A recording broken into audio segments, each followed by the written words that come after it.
The rich are getting richer, and the gap between the wealthy and everyone else isn't just growing, it's accelerating. And why? Because money isn't just money, it's power, influence, and access. And when you don't have it, the game feels rigged. But here's what no one tells you: the game isn't fair, but you can still win. And today I'm breaking down exactly how.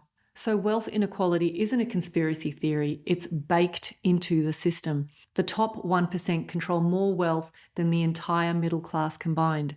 Real wages haven't kept up with inflation, meaning many people are working harder for less.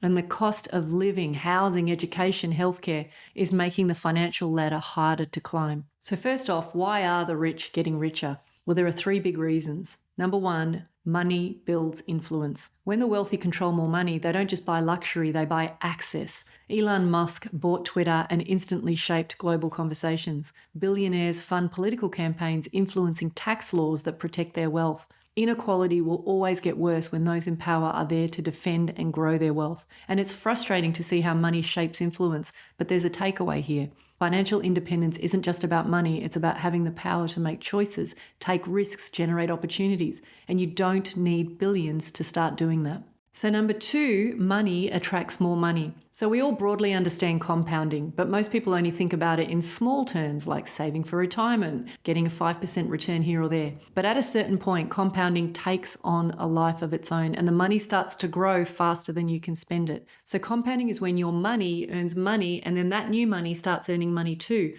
And over time, that snowballs into massive growth, even if you're not adding more. Let me give you an example.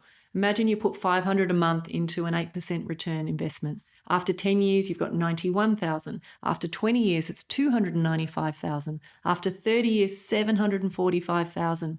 Now imagine you had 5 million invested. Even at a modest 5% return, that's 250,000 per year in passive income without working another day. And that's why the wealthiest seem to keep getting richer. The ultra wealthy have even more zeros on the end of those numbers, and they reach a point where they make more money than they can spend, even if they try. And number three, the system fights change. History shows that whenever governments have tried to level the playing field, they accidentally hurt the very people they're trying to help. So take real estate policies as an example. To curb investor demand and make housing more affordable, governments around the world have tried all sorts of things to introduce higher taxes or stricter rental laws. But instead of helping renters, they've backfired. Investors leave the market, which reduces supply at times when demand is increasing. And the result is that there are rental price surges, making things worse. It happens in other areas too. Raising corporate taxes to target the wealthy sounds good in theory, but many companies just pass those costs on to consumers, or they relocate jobs, leaving workers worse off. Minimum wage increases can backfire when businesses respond by cutting hours or automating jobs or slow hiring. And the key takeaway here is that intervention alone doesn't solve inequality. It shifts the burden in a way that hurts those with the fewest financial options. This doesn't mean policy changes aren't needed, but it does mean that waiting for the system to fix itself isn't a reliable strategy for financial security. And that's why learning to navigate and adapt to these shifts yourself is so important. So here are 3 ways to get started on escaping the pain of inequality. So number 1, just get started. Focus on minimum viable wealth, not perfection. So most people think financial freedom is about becoming a multimillionaire. It's not. Minimum viable wealth is about reaching that point where money stops controlling your decisions and stress levels. You don't need millions. You just need enough to create breathing room and start building momentum. So think of it like pushing a really heavy car from a dead stop. At first, it feels impossible.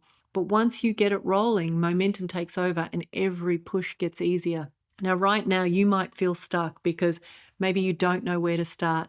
Maybe you feel like you need a perfect plan, or maybe you feel like wealth building is only for people with high incomes. But here's the truth. The hardest part is getting that first push, getting started. So set a low, realistic goal and focus on progress, not perfection. So instead of worrying about saving 100,000, start with saving your first 1,000. Instead of feeling overwhelmed by investing, just open an account and invest just $50. And instead of thinking you have to fix everything, just make one small financial decision today that moves you forward. You don't need to be a billionaire. In fact, most people overestimate how much it takes to become financially stable. But a few small, consistent actions done over time will take you way further than waiting for the perfect plan. So some actions you could take today are, number one, think about a small financial goal that you could hit in 6 months. Cut one recurring expense like a subscription you don't use and redirect that money towards investing. Maybe set up an automatic transfer, even $50 a week, to start growing an investment account. This isn't about getting rich overnight. It's about getting the car moving, because once you do, everything else becomes easier. So number two, commit to increasing your financial literacy. So I studied money and economics at university, but when I got into the real world, I realized that all that theoretical knowledge was useless. It's not the same as understanding how money works.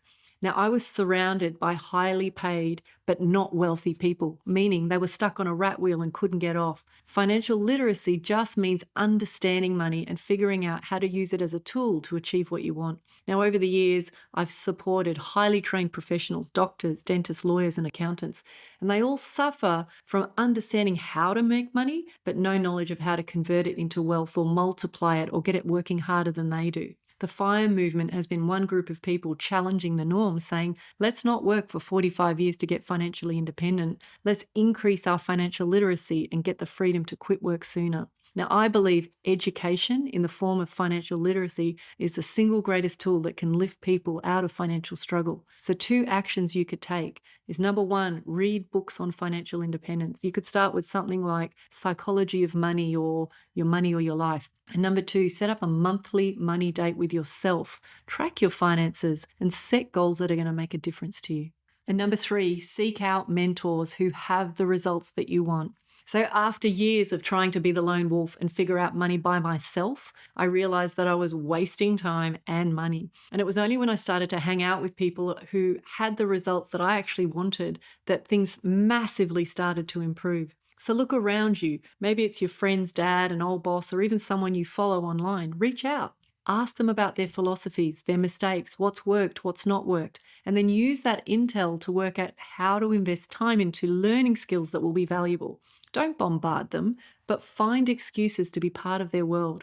Document what you learn in a journal dedicated to your exploration of money. Think about what they say. What do you like? What do you don't like? You'll be shocked at how your thoughts and knowledge subconsciously change over time and the gold that you find. So yes, the wealth gap is real, but history has proven that people who start with nothing still can build wealth. And the difference is they don't wait for permission. They don't rely on the system to fix itself. They learn, they take action, and they build their own path to financial independence.